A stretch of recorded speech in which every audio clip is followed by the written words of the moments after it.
El extraño caso del Dr. Jekyll y Mr. Hyde es una novela corta de Robert Louis Stevenson, publicada en 1886. Es una obra clave dentro de la literatura gótica y explora las dualidades de la naturaleza humana, el bien y el mal, y la moralidad. Resumen de la trama. La historia sigue al abogado Gabriel John Utterson, quien investiga una serie de eventos inquietantes relacionados con su amigo, el Dr. Henry Jekyll, un respetado científico. A lo largo de la investigación, Utterson descubre que Jekyll está vinculado al enigmático y malvado Edward Hyde, un hombre violento y despreciable que ha cometido atroces crímenes en Londres. La revelación final es que Jekyll y Hyde son la misma persona. El Dr. Jekyll, utilizando una fórmula química que desarrolló, es capaz de transformarse en Mr. Hyde, su alter ego oscuro y malvado. A través de este personaje, Jekyll experimenta una libertad moral que lo lleva a cometer actos atroces sin las restricciones sociales que lo limitan en su forma humana normal. Contexto. La novela fue escrita durante la época victoriana, cuando había una fuerte preocupación por la moralidad y las convenciones sociales. La historia refleja el miedo al lado oscuro de la naturaleza humana y las consecuencias de reprimir esos impulsos. También se puede interpretar como una crítica a la hipocresía de la sociedad de la época. Aquí algunos aspectos clave. 1. Dualidad del ser humano.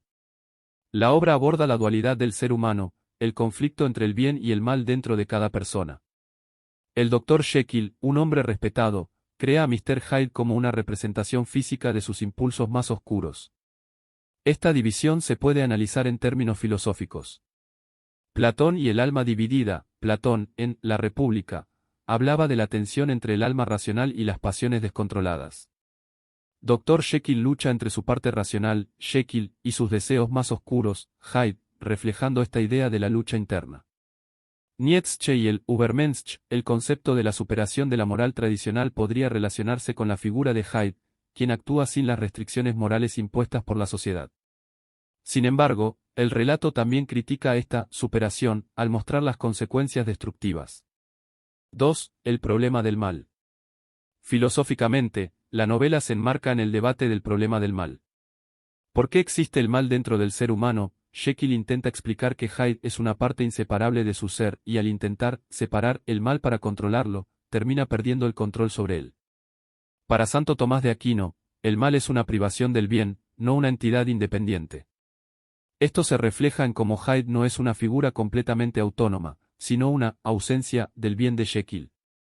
3. El determinismo y el libre albedrío. El conflicto entre Jekyll y Hyde también se puede interpretar como una reflexión sobre el libre albedrío y el determinismo. Jekyll crea a Hyde para liberar sus impulsos, pero pronto se da cuenta de que pierde el control sobre cuándo y cómo aparece Hyde, lo que plantea preguntas sobre hasta qué punto una persona puede controlar sus acciones.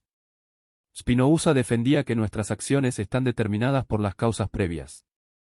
El Dr. Jekyll parece estar atrapado en un ciclo determinado por sus propias decisiones anteriores, la creación de Hyde, y por su naturaleza interna.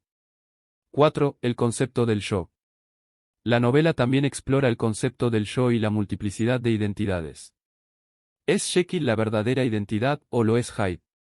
¿Pueden coexistir múltiples yous en una sola persona?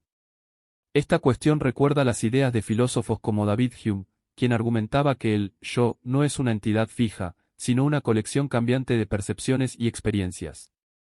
Jekyll, en su versión original, sigue las normas morales de la sociedad, pero Hyde actúa sin restricciones éticas. Kant diría que Jekyll, en tanto que ser racional, está moralmente obligado a actuar de acuerdo con el deber. Hyde representa una ruptura de este deber moral, lo que crea una crisis en la identidad de Jekyll. 5. La lucha entre la naturaleza y la civilización. Hyde representa la naturaleza instintiva y primitiva del ser humano, mientras que Jekyll representa la civilización y el orden social. La obra reflexiona sobre hasta qué punto la civilización puede reprimir o controlar los instintos más básicos del ser humano, un tema que también aparece en la filosofía de Sigmund Freud, especialmente en su obra sobre el ello y el superyo. 6. La moralidad y la represión. El texto explora cómo las normas sociales y morales reprimen los deseos oscuros de las personas. Jekyll, al intentar suprimir sus impulsos, acaba cediendo completamente a ellos a través de Hyde. 7. La ciencia y sus peligros. La novela también toca temas sobre los límites y riesgos de la ciencia cuando se juega con la naturaleza humana. La obsesión de Jekyll por superar las barreras morales mediante la ciencia conduce a su destrucción. En resumen, el extraño caso del Dr. Jekyll y Mr. Hyde toca temas filosóficos relacionados con la dualidad moral, la naturaleza del mal, el libre albedrío y la lucha interna del ser humano, convirtiéndose en una obra rica para la reflexión filosófica.